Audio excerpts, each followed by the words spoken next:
toute cette précieuse richesse qui émane d'une seule personne, la femme. Pour arriver à la créer, il a fallu d'abord créer un homme. Et que de cet homme, on tire cette magnifique femme à qui Dieu a donné aussi le pouvoir de donner la vie. Qui n'est pas née d'une femme. Mais vous êtes pour demander un seul jour comment elle vous a donné la vie. Savez-vous comment vous avez été nourri dans vos premières heures de conception? Savez-vous comment vous avez vécu les premiers jours dans cet univers? Eh bien, nous avons tous vécu dans ce palais, cette somptueuse demeure liteuse, qui chaque mois se renouvelait pour donner l'opportunité de trouver des locaux neufs. En effet, chaque mois, la femme refait la peinture de cette demeure pour le bonheur d'un nouvel arrivant. Et c'est ainsi qu'elle a ses règles. Pourtant, ce liquide porteur de vie, ce sang qui nourrit, qui nous a tous nourris, fait de nos céréales chaque mois la risée du commun de monde. À cause des idées couronnées, des mythes, des tabous autour des menstrues, certaines se disent: pourquoi ne suis-je pas né homme? Les chiffres des études nous parlent.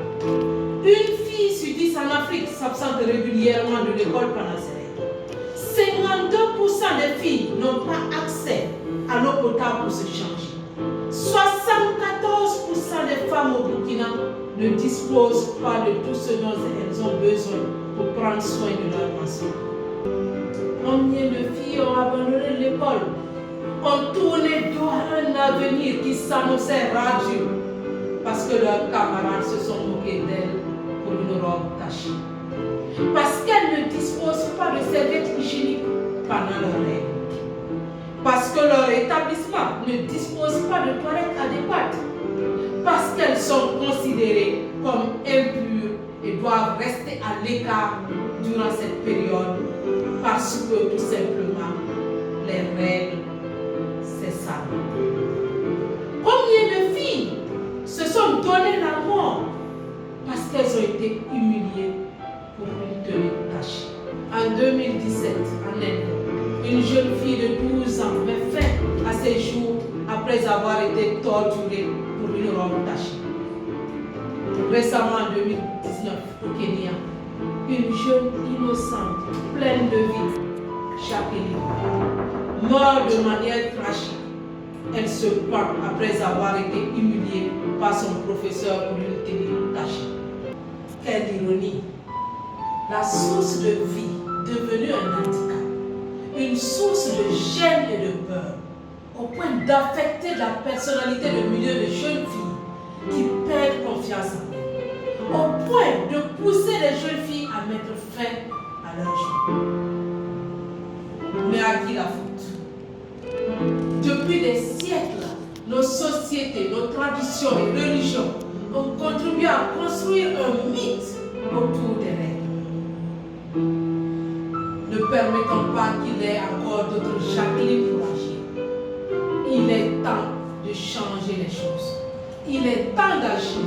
C'est le thème de la célébration de la Journée mondiale de l'hygiène menstruelle du 28 mai 2019 qui a encore été reconduite en 2020.